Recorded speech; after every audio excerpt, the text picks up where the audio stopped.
Welcome to Tucker Carlson Today. Peter Schweizer is a longtime investigative journalist and one of the few who still writes real books. He's written an awful lot of them. All have been bestsellers. If you're watching this show, you've probably read a few of them. He's got a brand new one, maybe the most interesting, possibly the most important he has yet written. It's called Red-Handed: How American Elites Get Rich Helping China Win. We're grateful to have Peter Schweizer join us in studio now. Peter, thanks so much. Great to be with you, for coming on. So the second, I don't know how long this book's been out, a little while, but the second I saw the title, I thought, man, I cannot wait to read it and to hear about it from you. So thank you for doing this. Thank you. Before we proceed, I think a lot of people in our audience know you from TV and have read your stuff. Can you just give us the 5 minutes on where you're from and how you got here? Sure. Well, I'm the child of immigrants. My father was from Switzerland, my mother from Sweden, and I grew up learning to love America. My father in Switzerland had encountered American pilots during the war who had been shot down in Switzerland. They would walk around the streets of Dubendorf, where he was from, and he loved Americans. Sorry, yes. I have relatives from Switzerland too, and from Sweden. But let me just say, the Swiss actually shot down some American planes during the Second World War. There certainly was a sketchy side, but nothing. I'm sorry, I love Switzerland, but that's true. The Schweizers were not involved in that. Let's just be on the record. Most people just don't know that. Right, exactly. No, it was Switzerland was a crazy place during World War II. Yeah. You had German, American, and British pilots walking on the street because once you were shot down, you couldn't leave Switzerland. That was supposedly the agreement. But my dad said the American pilots were the friendliest. They gave him chewing gum and candy. So he loved America as a kid and wanted to emigrate. And I grew up, my mother, being from Sweden, would tell me all these stories about how socialism was wrecking Sweden. So I was the kid who in 9th and 10th grade was reading Milton Friedman's Free to Choose because it was kind of in my family's DNA. So funny. My father grew up in a Swedish-speaking household also and was always lecturing us about how the Swedes had gone off the deep end and they were horrible. They were a negative example of what to be. Yeah. It's so interesting. So where did you grow up and what'd your parents do? I grew up in Seattle. My father worked for Boeing. He was an engineer. He was, I think, a little disappointed that I didn't go into engineering, but I didn't have the math for it. And I had a great childhood, sort of typical American childhood. Then went to D.C., went to George Washington University, got involved with Young Americans for Freedom. That was kind of a Cold War, organization founded by William F. Buckley. And then I went to Oxford to study, to get my master's degree. And I did my master's thesis on the three revolutions in Soviet military affairs. And my plan was, Tucker, to be a military analyst for the CIA or the Defense Intelligence Agency. I actually started the interview process. And then, of course, the Soviet Union fell apart. So I thought, I got to have a career change here. So I wanted to use my investigative abilities in a way to kind of undercover things that people weren't covering anymore because it was either too hard or there wasn't the political interest in doing so. Well, you got to wonder how many young people like you were at 22 are now considering careers at CIA, pro-America people. Right. Right. Do you think there are any left? I think there probably are some. I think the problem is, now in hindsight as an adult, you realize that these institutions that are supposed to safeguard America, oftentimes that doesn't end up being their primary purpose. Yeah. They become focused on self-preservation, expanding budgets. They get inculcated with all this sort of political correctness. Unfortunately, they become these bureaucratic jungles. And I think really talented people, they can make it there, but I think it's really, really hard to do. So I was actually very thankful that did not work out for me. So where did you go and what did you do? So after that, I worked for Young America's Foundation and started doing consulting work with NBC News. I wrote a couple of books in the 1990s that they ended up doing on a television show called Expose, which no longer exists. What were the books about? I did a book called Friendly Spies about economic espionage and how our allies were trying to steal our secrets, and that led to a couple of stories on NBC. And then I wrote a couple of books on the history of the Cold War, explaining how the Soviet Union collapse was not just some sort of random event. It was actually orchestrated by a brilliant strategy that Ronald Reagan had carried out. And those were sort of the basis of my early writing. Well, those sound like pretty serious books for a young man.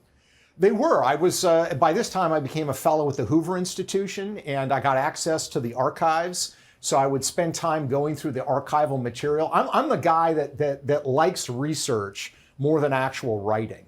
So if you told me all you had to do for your job, Peter, was spend time researching stuff, that would be the perfect job for me. So I love the research part part of any book that I do, including those on the Cold War. And so I was looking at Ronald Reagan's KGB file, for example, which was absolutely fascinating, and sort of has pursued that passion of research ever since. Amazing. Well, anything is more fun than writing. Yeah, I would say. It's brutal. How many books have you written? I'm not sure. Around 20. I'm not sure. I'm honestly not sure. I hope you get to that stage at some point. I'm not sure. It's just old age, Tucker. It's just old age. So this book, and I have one last slobbering compliment before you tell us about your new book. It feels like every time in the last several years, 10 years maybe, you produce a new book, it's perfectly in sync with the things that matter at that moment. You have not just great research ability and the ability to explain things so clearly, but also a great sense of what matters at the time. So it's not a small thing. Thank you. Tell us about this book, Red Handed. Well, I really wanted to look at the whole question of why is the United States so unresponsive to China's threat? Yes. And I wanted to look at it from two aspects. I wanted to look at it from the China perspective, but then I also wanted to look at elites in the United States, what their motivations were, the sweetheart deals that they get from Beijing. And what I found on the Chinese side was this is a very brilliant strategy on their part, Tucker. They call it elite capture. Elite capture. And the theory is pretty simple. The United States is our rival, even our enemy. Instead of going head to head with it, why don't we just kind of pay off certain elements of the leadership? If we can capture them with sweetheart deals, with other benefits, we can effectively lobotomize the United States by making them unresponsive to our threats. So that became very clear just looking at the Chinese literature. And then on the American side, I wanted to look at not just people in Washington, D.C., political families like the Bidens who are kind of grubbing for money, all the time because they don't have a lot. But I want to know what would prompt a guy like Bill Gates, who's worth $100 billion, to go over to Beijing and say the most ridiculous things about President Xi and about the communist system. I wanted to try to explain that, and that's what I try to do in the book by exposing all these deals. I can't think of a more important topic to explore. So let's just start in the specifics. Bill Gates, you raised a fascinating question. Clearly, it's not about the money. He has the money. Right. What did he say, and why do you think he said it? He's done a couple of things that are really shocking, and it's always hard to know what the motivation is. Yes, it is. Why somebody does something. What you see with Bill Gates and with a lot of the people in the tech world is this sort of weird admiration for what they call the efficiency of the Chinese dictatorship. Yes. And I laugh because, of course, dictatorships are efficient because they don't have to worry about civil rights. They don't have to worry about property rights. They can do whatever they want. But there's a real admiration for it. And Bill Gates talks about how President Xi works so hard for the Chinese people. He has their best interests at heart. So he says those things, but he's also done a series of things that I find frankly alarming. First of all, is some of the investment decisions he's made. He has personally invested in Chinese companies that are advancing and enhancing the Chinese military.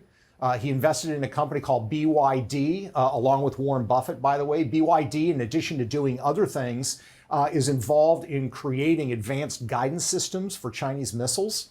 Bill Gates would have to know that. It's not that hard to find if you investigate. What sort of investment, like $100 grand? No. This is tens of millions of dollars that he has. He also was involved with a Chinese company to build small-size nuclear reactors, which, as U.S. military points out, has application on ships, submarines, and he invested heavily in that, provided technical expertise for that. That was ultimately blocked by the Trump administration. The Department of Justice said, you can't do this. You're aiding them. So it's interesting. I mean, clearly, if you think climate change is the preeminent threat to humanity, you're in favor of nuclear because renewables won't actually power civilization, right? Correct.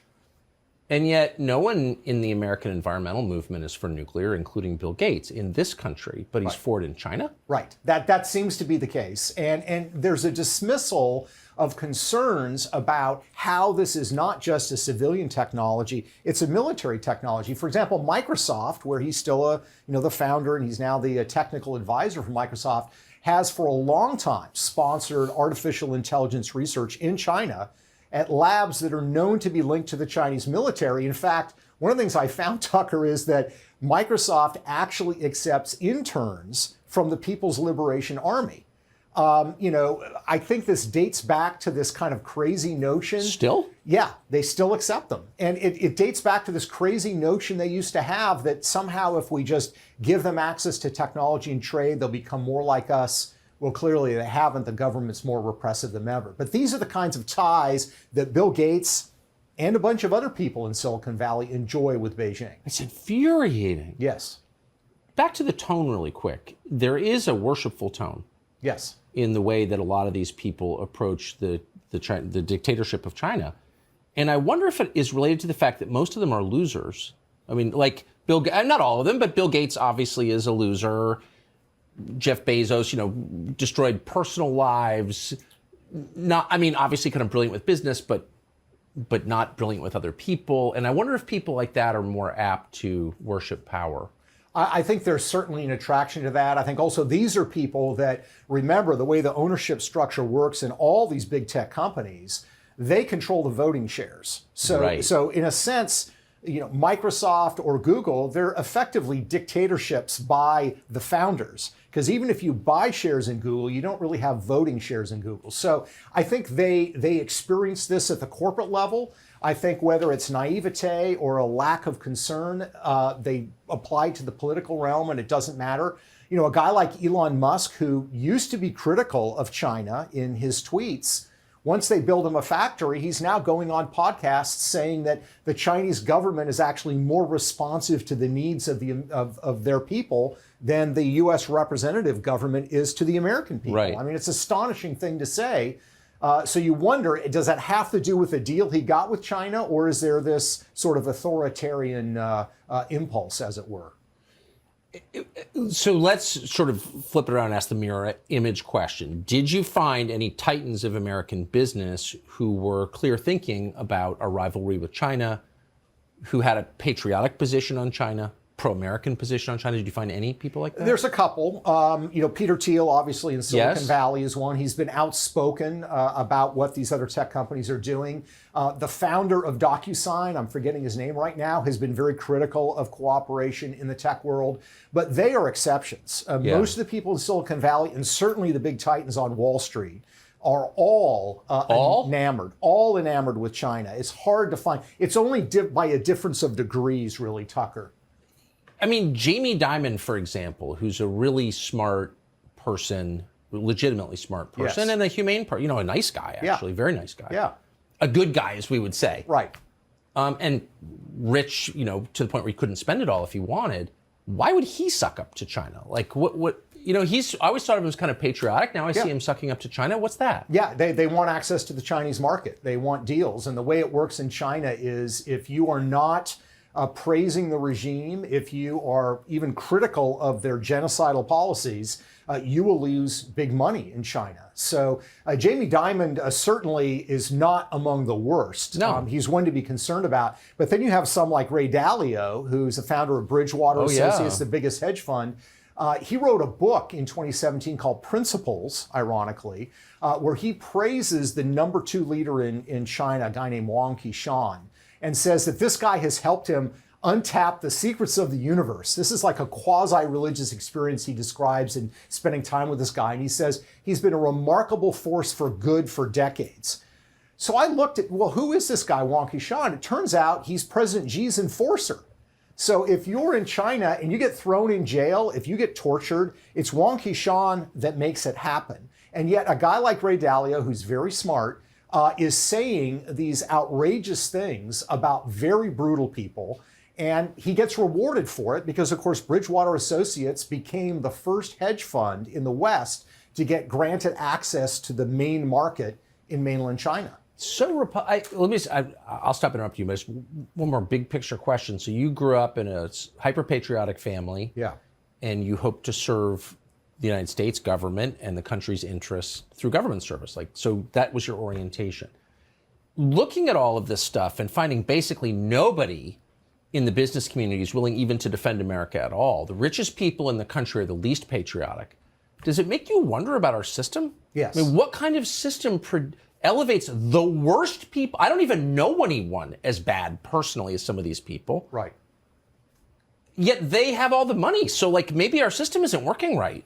Yeah, I think there's a problem with the system, and I also think there's what gets rewarded in this sort of global economy, right? I mean, if you think back 30 years ago, 40 years ago, the idea that, the CEO of General Motors or IBM would be, looking for sweetheart deals and praising the Kremlin would be absolutely absurd. Yeah, or Iran. Exactly, or Iran. The problem is, I think that businesses identify less as American institutions and more as international institutions. They hide behind the notion that, well, we're just doing this for the shareholders.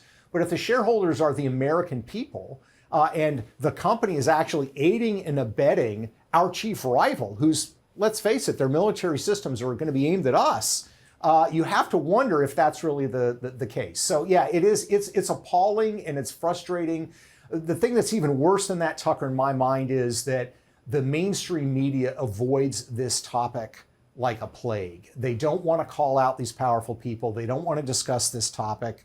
Part of it's because they have their own ties to China, but part of it is they don't want to have a conversation like this because it sort of rips off the Band-Aid and exposes this wound that our country has. Before I ask you about the ties between the Chinese government and our media, let me just ask, did you notice that at the same moment, these companies have dropped all criticism of China, even the obvious ones, like, hey, maybe you shouldn't intern 1 million people, commit genocide. Yeah. Pretty basic stuff. Yeah. Their criticism of the United States is amped up to 11. Yeah. It's like every flaw in American society they highlight in their advertising. Right. This is a racist country. Yeah. Of course, a lie, but whatever. What is that?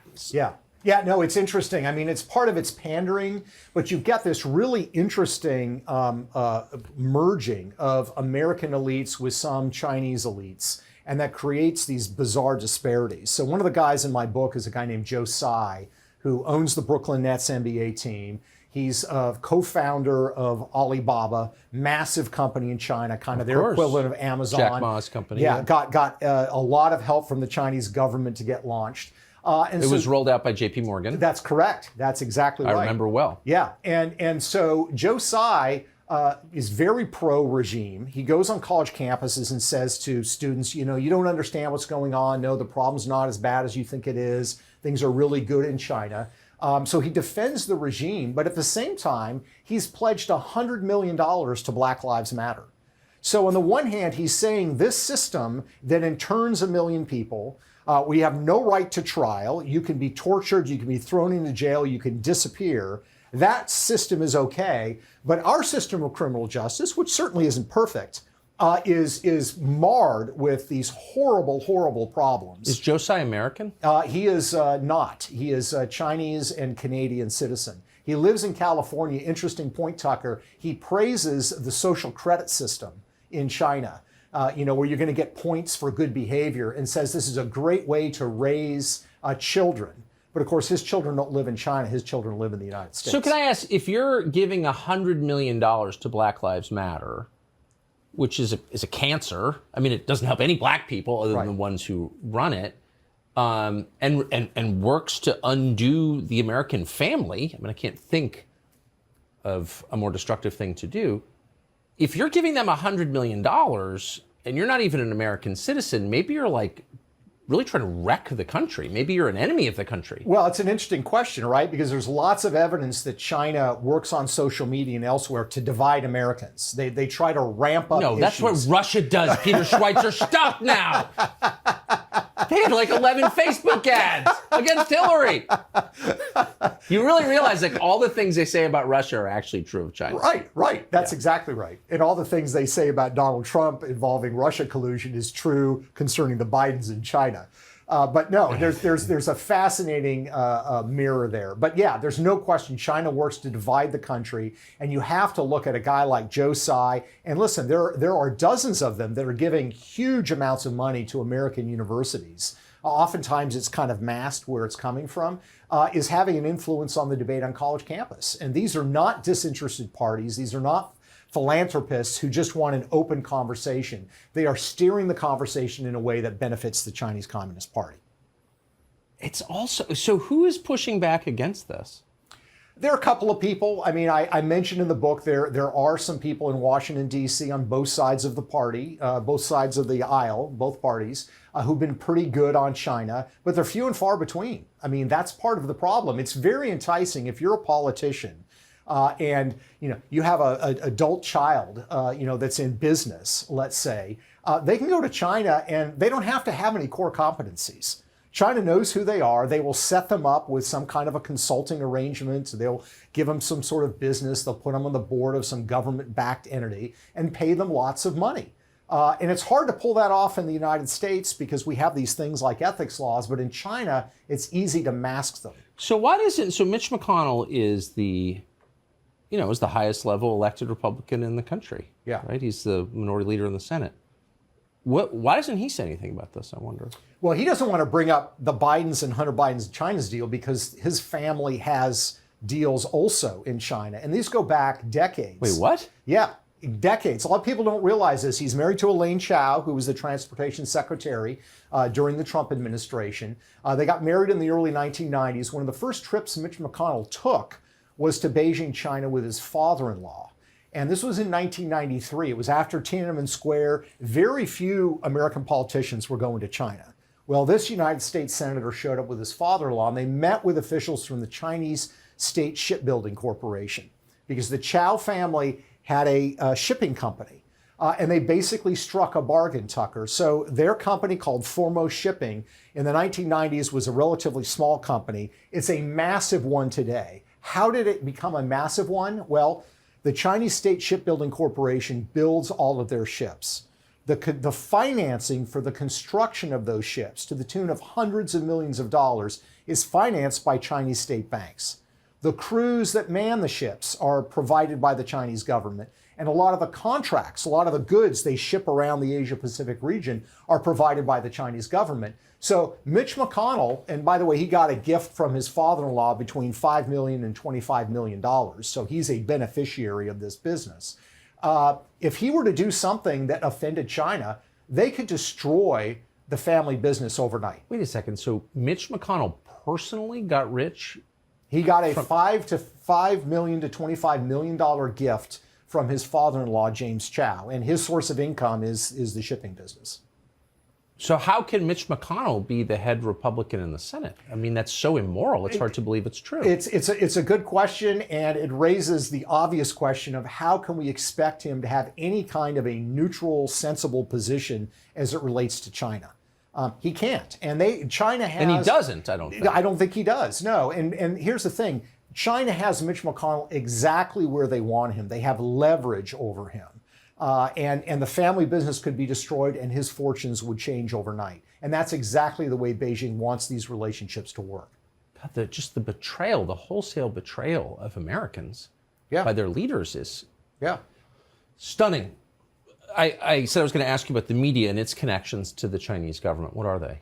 Yeah, so of course, most of corporate media in America today is owned by large corporations. Yes. ABC is owned by Disney, for example, and you have Comcast owns NBC. Well, what do? They all want to do deals, and they're all seeking deals in mainland China. Disney wants to build more theme parks. They want to distribute their films.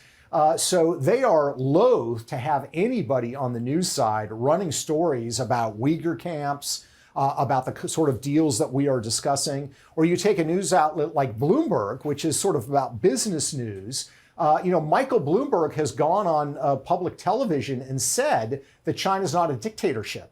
He knows they're a dictatorship. Why would he say that?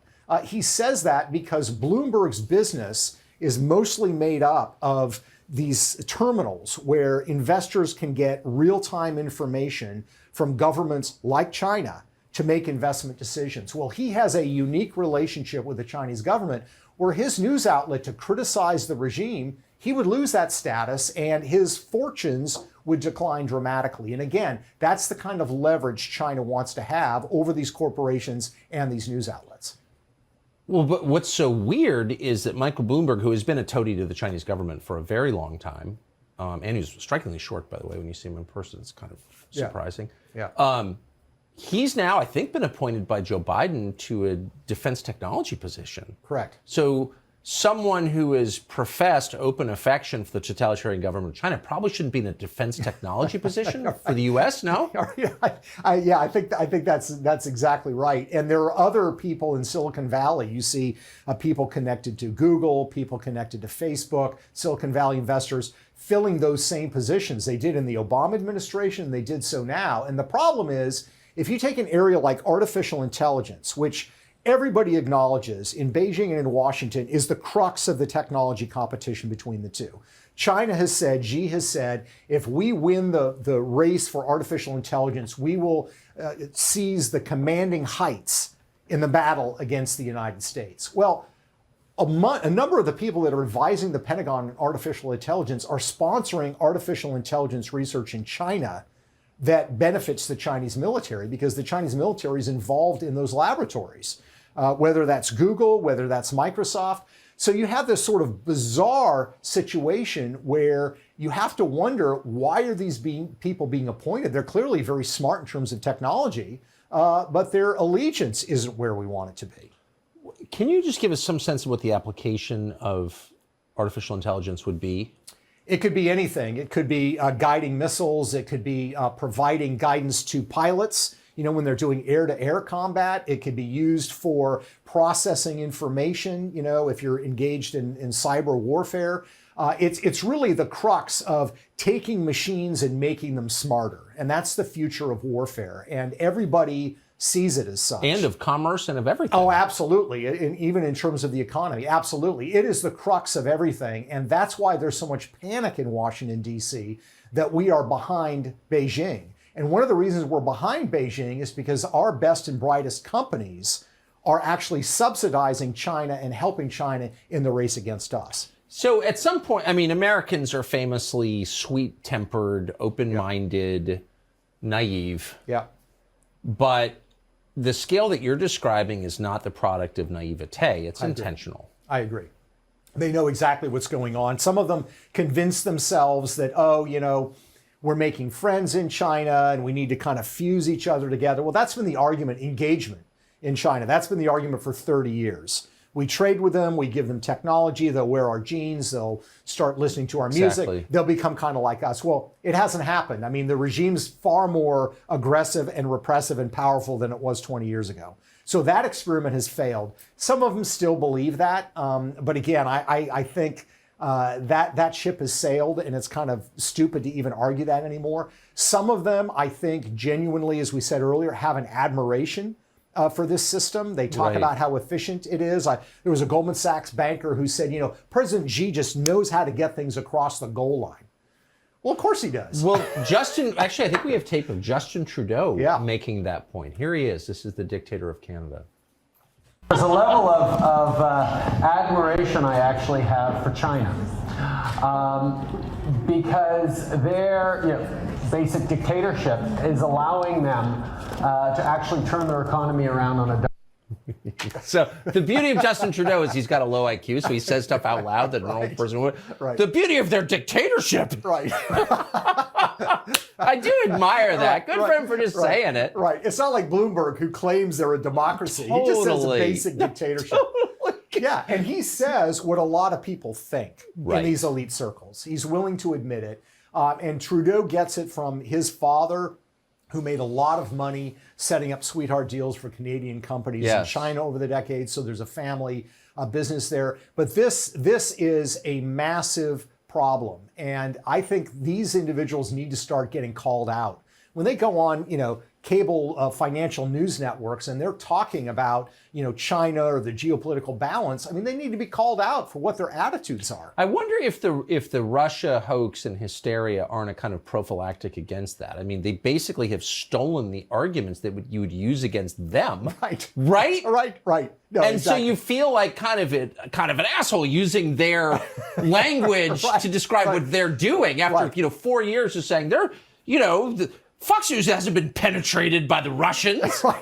It's a little weird to point out, NBC News has been penetrated by the Chinese. Yes, exactly. No, it's so bizarre to me. You look at the Russia collusion, 4 years with Trump and Russia, and he's doing their bidding. There was no money transfer. There was no paper trail. exactly. There were no corporate records. It was all hearsay. Then you look at the Bidens. Okay, nobody disputes the fact that they got money, and I think it's $31 million. It's certainly more than that, but at least $31 million. No one disputes. $31 million? Yes, $31 million. They got $31 million in 4 deals. There may be more deals, Tucker, but there are 4 deals we've identified, $31 million. And here's the part, it gets even worse. When you look at the businessmen, the 4 businessmen that made those deals happen, each and every one of them has links to the highest levels of Chinese intelligence. So, for example, one guy named Che Feng helps Hunter get this $20 million deal that he was not qualified for to sit on this. I know I have to keep saying that. He wasn't qualified to dog sit for me. I mean, come on. Wasn't qualified for fair. I got to keep saying it. I know it's ridiculous to keep saying it, but and that's worth $20 million. So the guy that makes that happen is Che Feng. At the exact same time he's helping Hunter Biden, he's business partners with the Vice Minister for State Security. He doesn't look sinister or anything. Is that him? Yeah, that's Che Feng. He is the vice. His business partner is the Vice Minister for State Security. Well, he looks like a bouncer at a strip club in Shanghai. He looks like you pull your fingernails out. And so the Vice Minister for State Security, that's his business partner, his responsibility is recruiting people to spy for China. I mean, it's, and then you look at another guy that made things happen for him, a Mr. Zhao. While he's helping Hunter on a series of deals, his business partner is the family of the former Minister of State Security who ran the entire spy apparatus of China. So, I mean, let's forget the notion, and this is all based on public record information. Let's forget the notion here for a second that this is just corruption. It is corruption. I mean, how can you not see that the Bidens are very quite possibly compromised by Chinese intelligence? And yet the media doesn't want to touch this. Has anybody? No. No, nobody. No. So the New York Times, and the Washington Post, Yeah. funded by Jeff Bezos, owned by Jeff Bezos, has this famously large investigative staff. They haven't taken this up. No, they haven't. And look, all the information that I'm giving you here that's in the book, it's all public information. Yes. I mean, we got the Hunter Biden laptop and the email collection from. But that's Russian disinformation, right? Right, exactly. It's strange how that Russian disinformation, when you compare the laptop to the Secret Service travel records of Hunter Biden, they mesh perfectly. I mean, those Russians are really crafty at the way they do these things. So we're at this bizarre situation where, again, an American president's family has got $31 million. Those deals were all arranged by men that, by looking at public documents and records, are business partners with people at the highest levels of Chinese intelligence. And the Washington Post and New York Times apparently don't think this is a story of interest to the American people. Well, so Bezos is one of China's biggest retailers. Yes. I mean, Bezos' whole gig, the reason he's the richest man in the world is because he sells Chinese crap in America. Yes, that's right. And there was a story a couple of months ago that came out that Amazon was actually censoring on its platform at the request of the Chinese government. So yeah, everybody, all these guys who present themselves as sort of these independent, powerful guys who know how to get things done, nobody can talk to them in a certain way, they have strength, they're all, with their hands out in Beijing, trying to get these favorable deals, and they will not stand up to the Chinese government. So I wonder how much of the motivation, because people are herd animals, is the realization that, our leaders have made that actually we've lost, it's unwinnable, and I'm joining the winning team. We welcome our new insect overlords. Yeah. They're quislings, is what you're saying, right? That is exactly what I'm saying. They are quislings. Yeah. That's right. It's very possible. It's very possible. When you look at a guy like Elon Musk, he talks about, he's just marveled at the infrastructure that China has and how quickly they can build highways and roads. Of course, there's no property rights in China. That's why they can build them so quickly. But there is this sort of tilting towards the fact that China is advancing quicker than the United States and is going to surpass us. Ray Dalio, Bridgewater Associates, we talked about earlier, he says the same thing. He says China is basically on the winning side. So maybe that's what it is. Maybe they don't want to be caught on the wrong side. Yeah, self-preservation. I mean, what you that's think. so dark. I hate even Yeah. to say it out loud because Yeah. I don't want to concede that we're losing. Yeah. Are you suggesting that these people are somehow self-absorbed or self-focused, Tucker? Yeah, that they have no loyalty, personal or national. Right. And that, again, I'm really concerned about a system that elevates people like this Yeah. to preeminence. Like, Right. how exactly did these become the richest people in our society? Maybe the way we're raising up elites is not a good system. I don't know what else to conclude. And also the admiration that they receive from the mainstream media.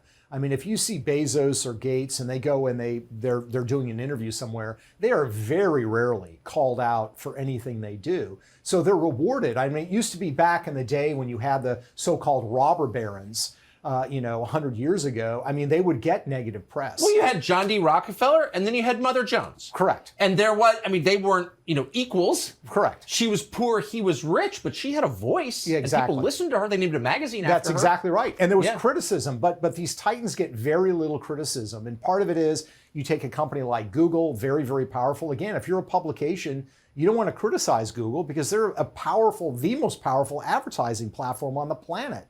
And they can damage you. They can freeze you out. So there's real power there. And this is a problem that I did not anticipate as a young man we would have, where we have this oligarch layer of control that is self-reinforcing, self-serving. And now it feels in a certain way they have more in common with the elites of China than they do with the average American. Well, I want to ask you about that in just one second, but I'm so glad that you mentioned how your preconceptions, your previous conceptions have changed. So you've been a conservative your whole life. Yeah. And we're roughly the same age. Yeah. So you grew up intellectually, ideologically, in a world where conservatives trusted business. That was the bulwark against the state. Absolutely, yeah. That was the free market was going to protect us. Right. How bewildering is it for you to realize that market has been subverted in a way that makes us less free? Yeah, no, I think that's a hugely important point, and I have this conversation with friends all the time. And it goes back to something I read. I mentioned, Milton Friedman, Free to Choose. He had this, really short insight that I think is so important, where he said, I'm not pro-business, I'm pro-free market. And they're different. They are very, very different. And if you look at Amazon and you look at Google and Microsoft, these major corporations that dominate the marketplace, you can't really be pro-Microsoft and pro-free market because they're two very different things. We have the least free market I think we've ever had. Yeah. Really. I mean, I think it's less free than the European guild system Yeah. during the Middle Ages. I mean, it's just not free at all. Yeah, and they like it that way because they don't have to worry about competition. You look what's happened with COVID, right? I mean, the shutdowns, all the big chain stores remained open, but it was the little hardware shops that had to shut down because of COVID lockdowns. Where's the Republican Party here? A lot of them have, at least in the past, taken a lot of money, I think, from the Chamber of Commerce and these other outlets.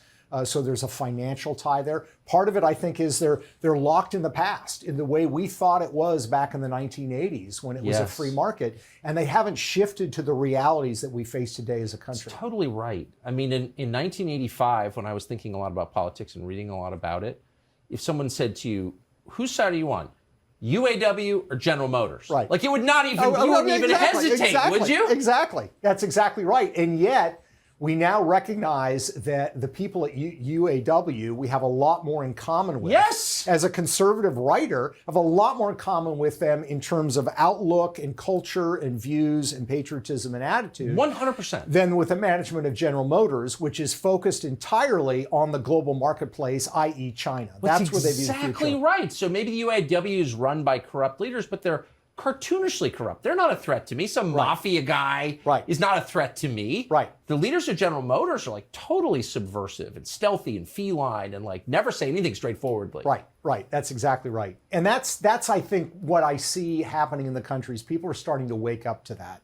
People are starting to realize that there are very few institutions left in the country that we can trust. Yes. The government certainly, people rarely trusted it to begin with. We've had a big erosion with law enforcement, with the FBI and federal agencies going back now 5 or 6 years, I would argue.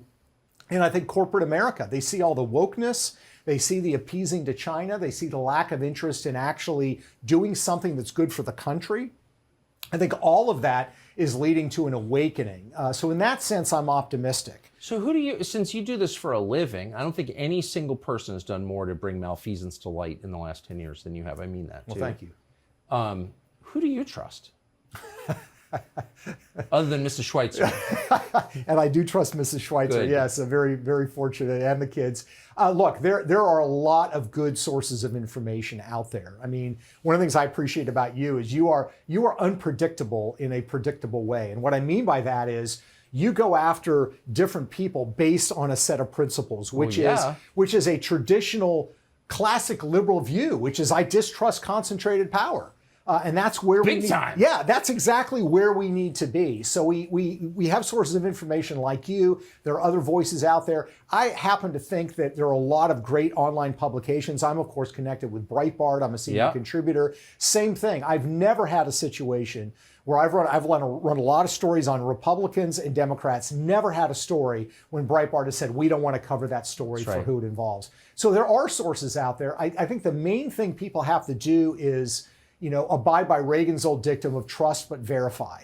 If you hear something and it seems to be true, okay, that's good, then verify it yourself. And there's so much information out there now that you can use to verify. So, a lot of times you'll put up a video, or Breitbart will put up a video. People can go and find it for themselves. See, it hasn't been doctored. It's real raw footage demonstrating what's going on. And that is exciting and that is powerful. That is exciting, but it's also diffuse. Yes. It's disconnected from any institution. So if you grew up thinking, well, you get the Boy Scouts and the Episcopal Church and the school I went to and the Marine Corps, the Navy SEAL, the Special Forces, CIA. Yeah. It's hard even to say it out loud, but these were all institutions that people like me have always been pretty skeptical. I trusted them, basically. Yeah.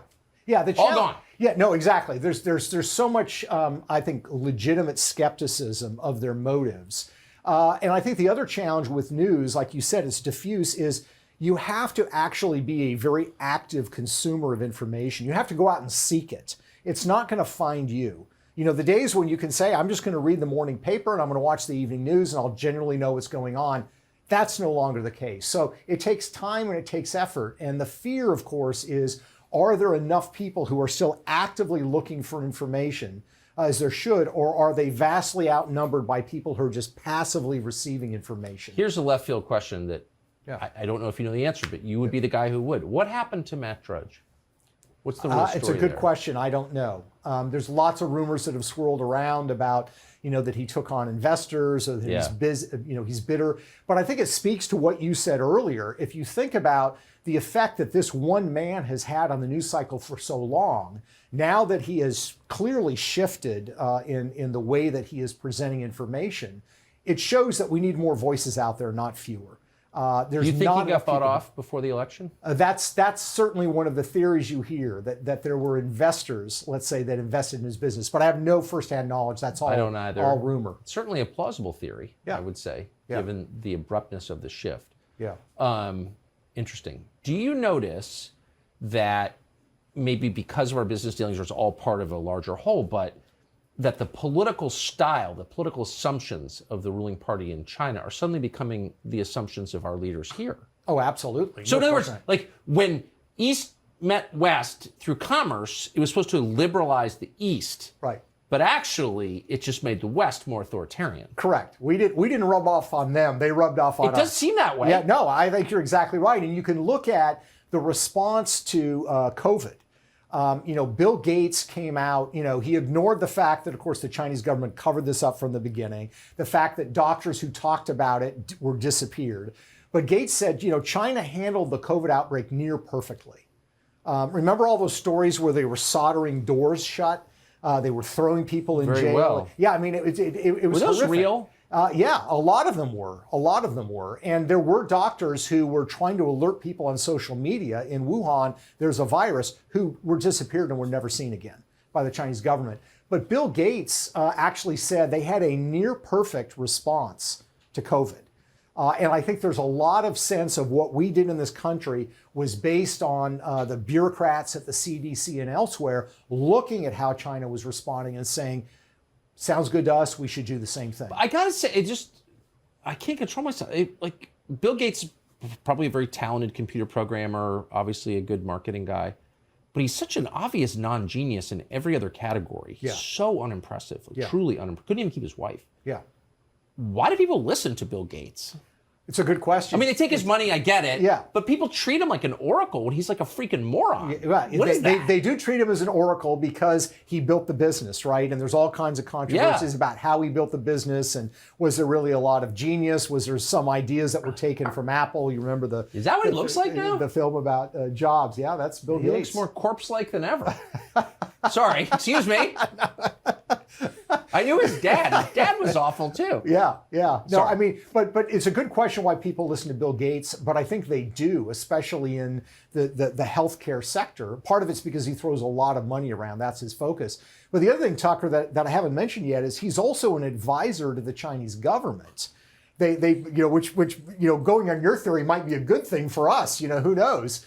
But there's something called the Chinese Academy of Engineering, which sounds like this great thing. It's actually run by the Chinese Communist Party, and they elected him as a member, along with the guy that designed the hydrogen bomb for the Chinese military and all these other guys. There's Bill Gates, and part of that responsibility is advising the Chinese government on scientific, technical matters. I mean, you can't make this stuff up. Again, if we have a system where the people who are getting the biggest rewards have the least loyalty to the country that made those rewards possible, you've got a very screwed up system that has to be fixed. You absolutely do. No, and I think that's a really important kind of macro observation, because we can get wrapped up with the personalities. Yeah. How weird they are. But you're right. You're getting the same results from Silicon Valley and Wall Street, who were two very different business cultures, but you're getting the exact same result. When was the last time we produced a truly well-rounded, admirable man like Teddy Roosevelt? This system. No, I'm serious. I'm like laughing. A functioning system would produce at least a few of those every generation. Yeah. No, we're not. It's a great question, and I laugh because I don't really know the answer. No name comes to mind. I'm sure there's somebody out there. The problem is we don't know about them, because they don't get attention. Right. The people that do these things get the attention. They're the ones that, go and hang out with the Hollywood elite. They're the ones that get invited to sit in as government advisors in the Obama administration or the Biden administration. So I'm sure they're out there, but you never hear about them, and they certainly aren't rewarded. Well, that's the point. No. I know people like Teddy Roosevelt. I mean, I seek them out. That's what I admire. Men of energy and integrity and decency who have happy families. Like, that's all important to me. But they're not billionaires. Right. That's kind of the point. So let me ask you this. This is, again, another left field question, but since you're here, I can't resist. Sure. I keep reading that China has not deployed the mRNA vaccines within its own borders. Is that true? Yeah, I think that's correct. Yes. Why would that be? It's a good question. Either they don't trust the vaccine. They also have, of course, their own vaccine, which they've passed around to the developing world, and it hasn't achieved a result. So it's hard to know if it's concern about the vaccine or if it has something to do with sort of their nationalism, and we're going to stick with our vaccine. Which would understandable response. But there are huge questions about the origins of COVID. And the fact is, there's been no discussion about this in Washington, D.C. Nancy Pelosi, as Speaker of the House, has refused to allow even a single congressional hearing going on more than 2 years now onto where this virus came from. Are you serious? Yes. There's not been one congressional hearing on it. And I think the reason is because she and her family enjoy very nice deals with the Chinese government. She actually, this is bizarre. She used to actually be very critical of Beijing. I remember very well. Yeah. She went and unfurled a banner at Tiananmen Square, calling them out for human rights violations. No, she was like the Falun Gong congresswoman. Yes. I remember that. Exactly. She was, and then in 2008, Beijing hosted the first Olympics. Her husband started getting investment deals in mainland China. He became a partner investor in this fund, tens of millions of dollars in mainland China. And he also had investments in 2 limousine companies that his friend had started. So Nancy Pelosi started the 2008 Olympics by saying we should boycott the China Olympics. Her husband's limousine firm got contracts ferrying VIPs around the Olympics, and she literally changed her position overnight to saying, I no longer support the boycott. And ever since then, she's been actually quite open about the fact that, yes, Beijing does commit genocide. She uses those words. But we've got other important issues to deal with. I'm just writing this down because I'm going to do a segment on this. she is not allowed a single congressional hearing on the origins of coronavirus. Correct. There's not been one in the House of Representatives, and in fact, a couple of Democrats wanted them, and as Speaker, she used her authority to say, no, we're not going to have that conversation. Same thing, of course, going on in the Biden administration. They had that ridiculous, we're going to have 60 days to have all the intelligence community tell us what they think. And it came back 50-50. Right? Like 50% think it was man-made or a lab leak, and the other 50%, and it was like, oh, it's 50-50. We can't resolve this. Let's just move on. I mean, this is a monumental question. It's just a giant washing machine designed to bleach out the truth from our public discourse. I mean, the fourth branch of government, the intel community. I can't believe both of us wanted to work there. God exists. He saved us from that, Peter Schweizer. So last question. Yeah. Thank you for spending all this time. Absolutely. You spent, how long did it take you to write this? It took me 6 months. It took 18 months of research. Okay. Yeah. So a year and a half you're working on this subject. Like, what's your view going forward? Are you more or less hopeful? I mean, what do you honestly think is going to happen? I think that I always believe if you can awaken the American people, I mean, that is a mighty beast that nobody can counter. So the American people have to be awakened. That's the only thing that's going to save us. If things continue as they are going, we will lose to China. There's just no question about it. Imminently, it sounds like. Yes, absolutely. There's no question about it. They're becoming more and more dominant in technology, in military, culturally. And we have these craven elites who will not stand up to them. They will not stand up to them because they're in pursuit of the almighty dollar. And my hope is somebody who has been selling out, I believe, is going to eventually stand up and say enough is enough. It's going to be like those, remember those defectors during the Cold War? Very well. Who were with the KGB and then they came over to this side. And some of them even thought they were joining the losing side, that the Soviet Union was going to win, but they were so focused on the fact that this is a struggle between good and evil. I believe we're going to see something like that in the distant future. That's where my hope is. Yeah, and then we need to think about our economic system, because this version of capitalism, which isn't really capitalism, but it's not enriching the bulk of the population, it's not increasing human freedom. Right. It's being harnessed for tyranny, and we need reforms. Absolutely, no question. I'm no Bernie Sanders. That seems obvious. Peter Schweizer, thank you so much. And may your book sell millions of copies, because it deserves it. Great. Thanks. Thank you. Great to be here, Tucker. Thanks. Tucker Carlson Today is the name of the show. New episodes every Monday, Wednesday, and Friday on Fox Nation. We'll see you every weeknight relentlessly, like the dawn, but at night, 8 p.m. on the Fox News channel.